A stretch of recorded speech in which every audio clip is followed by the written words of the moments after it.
అయితే థియేటర్ ఖాళీగా ఉంది, ప్లే అవుతా ఉంది.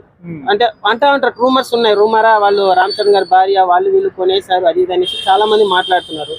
కానీ ఒకటి ఫ్యాన్స్ గా ఏంటంటే కలెక్షన్స్ ఎన్ని వచ్చాయో అన్నే రాయండి. వాస్తవ దొంగ దొరకకపోతే దొరికినాడు అనుకో దొంగ దొంగ అని గలీజ్ అయిపోతాం. అట్లా దిల్ రాజు గారు 180 కోట్లు వచ్చిందని చెప్తే మెగా ఫ్యామిలీ మేమే నిజంగానే నమ్మలేకపోతున్నామండి. ఎందుకంటే సినిమాలో అంత దమ్ము లేదు. రామ్ చరణ్ గారు 5 years కష్టపడి తీసిన సినిమా ఏం తీశారు, అసలు ఏంది డైరెక్షన్ ఏంది? మీరేనా అసలు జీన్స్ ఒకే ఒక్కడు భారతీయుడు, మీరేనా బాయ్స్, మీరేనా ఈ సినిమా తీసింది? మర్చిపోయారు అసలు డైరెక్షన్. ఒక్కొక్క సీన్లో అసలు బ్యాక్గ్రౌండ్ మ్యూజిక్ ఎందుకు కూర్చున్నారో అర్థం కావట్లేదు అన్న. నిజంగా చెప్తున్నా రామ్ చరణ్ ఈ సినిమా మీద చాలా హోప్స్ ఉన్నాయి, మాకు హిట్ అవుతుంది నిజంగా ఈసారి అన్న కంబ్యాక్. ఒక పక్క కాంపిటీషన్ ఎంత ఉందన్న, పుష్ప ఎంత క్రియేట్ చేసిందన్న. ఒక అల్లు అర్జున్ అంటే మాకు నచ్చదు, పవన్ అన్న ఫ్యాన్ గానే చెప్తున్నాము, మాకు అల్లు అర్జున్ గారు నచ్చరు. కానీ పుష్ప రికార్డులు 1 hourకి 1 lakh tickets book my show టికెట్లు బుక్ అయినాయి. వాస్తవం మాట్లాడుతాం.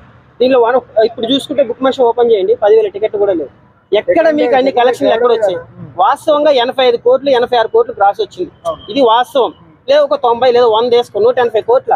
మీరు ప్రొడ్యూసర్ దిల్ రాజు గారు ఇంత రాస్తే ఇంకా ఫ్యాన్స్ ఎంత రాస్తారు? 400 కోట్లు. పోనీ అవన్నీ మీరు రాసుకోండి. సినిమా హిట్ అయితేనే రాయండి. సినిమా బాగలేకపోయినా మీరు ఇలాంటివన్నీ ఎన్ని చేసినా కూడా, మీరు గడ్డపారబెట్టి లేపినా కూడా ఆ సినిమా లేదు. రెండో రోజే ఈరోజు చూశారు కదా, ఇప్పుడు ప్రసాద్ ఈరోజు రెండో రోజు, 50 మంది కూడా రాలేదు. నేను ఫ్యాన్గానే చెప్తున్నా అన్న, బాధతో చెప్తున్నాం. సినిమాని ఫ్లాప్ చేయాలనేసి కాదు. సినిమాలో అసలు శంకర్ గారు ఎక్కడున్నారన్న? దాని బదులు ఏదైనా కొత్త డైరెక్టర్ ఛాన్స్ ఇవ్వచ్చు కదా. మొన్న వచ్చింది అది లక్కీ భాస్కర్, ఎంత బాగుందన్న సినిమా. 2 సార్లు చూసాం, 3 సార్లు చూసాం. మొన్న సూర్య సినిమా పోతే దానికి ఇంటర్వెల్ గోడకు వచ్చేసాం, అది కూడా అట్లే ఉంది. ఇప్పుడు మళ్ళీ ఇది ఒకటి. రామ్ చరణ్ గారు 5 సంవత్సరాలు కష్టం పెట్టారు, ఏం రాసుకున్నారు అసలు? స్టోరీ ఏం రాసుకున్నారు? డైరెక్షన్ ఏంది? మొన్న వచ్చిన కల్కి ప్రభాస్ గారు ఎలా పెట్టారు? మొన్న వచ్చిన KGF కానీ, RRR కానీ, బాహుబలి కానీ, ఇప్పుడు వచ్చిన మన పుష్పని చూసి ఏం నేర్చుకున్నారు? మీరు ఆ స్థాయి ఉన్న హీరోని తీసుకొని రామ్ చరణ్ గారిని అసలు ఆ ధూప్ సాంగ్ వస్తుందన్న, పిచ్చి పిచ్చివన్నీ కలుపుతున్నాడన్న. మధ్యలో ఏందో బాళ్ళు వస్తాయి, బొక్క వస్తాయి, అవసరమా? ఒక ఆడియన్ని మళ్ళా రామ్ చరణ్ గారు సూర్య గారు ఉంటారు, కెమెరాని తిప్పుతానే ఉన్నాడు వెనకాల ముందర. ఎందుకంత ఫాస్ట్ ఫార్వర్డ్? ఇదేమన్నా సింగల్ సినిమా అనుకున్నారా? స్టోరీ ఉన్నప్పుడే మీరు ఏం చేసినా వర్కౌట్ అవుతుంది. ఆ స్టోరీ కరెక్ట్గా లేకుండా ఆ అమ్మాయి మళ్ళీ రామ్ చరణ్ సెకండ్ హాఫ్లో వస్తాడు. ఆ అమ్మాయి భార్య పేరు ఏం పేరు? వకీల్ సాబ్లో చేసింది అంజలికి ఏదో ఒక డోల్ కట్టేశారు. ఆ అమ్మాయి కల్కి కొత్త జనరేషన్ అనమాట. మొన్న వచ్చిన ప్రశాంత్ నీళ్ళు హనుమాన్ సినిమా ఎంత మంచిగా తీశాడు. ఇల్లి సినిమాలు అంటే రామ్ చరణ్ గారు 5 సంవత్సరాలు కెరీర్ వేస్ట్ చేశారు కదా. చెప్పండి, మొన్నటి దాకా ఫ్యాన్స్ కొడుతున్నాం, ఈసారి అన్న వస్తున్నాడు హారతి తీసుకొని థియేటర్లో పోతే ఎక్కడ అంతమంది డాన్స్ తీసుకొని పోయి బస్ స్టాండ్లో పెడతాడు అన్న రామ్ చరణ్. అంత మంచి డాన్స్, స్టోరీకి దానికి సంబంధం లేకుండా అట్లా ఎక్కడెక్కడో డాన్స్ పెట్టి రామ్ చరణ్ గారు తెలిపోయారు. అంతే కదన్నా, స్టోరీ బాగున్నంత వరకే కదా. మీరు ఒకటన్నా రామ్ చరణ్ ఫ్యాన్స్, పవన్ అన్న ఫ్యాన్స్ మీరు ఎంత ట్రోల్ చేసినా సరే వాస్తవంగా మాట్లాడుకోవాలి. మనం పుష్ప మనం ఓకే, అల్లు అర్జున్ ఫ్యాన్, నా పవన్ అన్న ఫ్యాన్గా నాకు నచ్చడు, అయినా అది వాళ్ళ కొట్టింది, బాహుబలి రికార్డులు బ్రేక్ చేసింది, అది మనం ఒప్పుకోవాలి. ఆయన యాక్టింగ్లో చింపేశాడు. ఆయన చూసి చాలా మంది హీరోలు కూడా మారాల, యాక్టింగ్ ఎలా చేయాలి.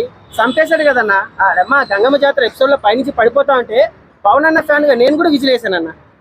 చెప్తాను, రామ్ చరణ్ కూడా ఆ స్థాయి రంగస్థలంలో ఎలా చేశాడన్న? RRRలో ఒక సీన్లో ఎన్టీఆర్ని డామినేట్ చేశాడు. అలాంటి యాక్టర్ని తీసుకొని ఏం సినిమా అన్న అది? చెప్పండి. ఒకటన్నా రామ్ చరణ్ గారి ఫ్యాన్స్ మీరు ఏం బాధపడకండి. శంకర్ ఇంకోటి చెప్తున్నాను, పెద్ద డైరెక్టర్ని నమ్మకండి. నాకు తెలిసి ఈ పూరి జగన్నాథ్, త్రివిక్రమ్ గారు, ఈ శంకరు, ఈ మణిరత్నము వీళ్ళందరిలో అయిపోయిందన్న పెన్ను. ఇప్పుడు ఇంకా తీలేరు. వీళ్ళకి ఎన్ని ఛాన్సులు ఇచ్చినా కూడా ఇంకా సినిమాలు రావని నాకు అనిపిస్తుంది. ఏమో మరి ఎన్నిసార్లు అన్న పూరి జగన్నాథ్ లైగర్ పోయాం, ఏమన్నా చేశాడా? ప్రతి సినిమాని పెద్ద డైరెక్టర్లు, పెద్ద మ్యూజిక్ డైరెక్టర్లు, AR రెహమాన్, తమ్మను ఏదేదో పెట్టుకుంటారు కానీ అతకదు కదన్న. మొన్న వచ్చిన కిరణ్ అబ్బవరం సినిమా 5 నిమిషాలు క్లైమాక్స్ పెంకొపోయాడన్న.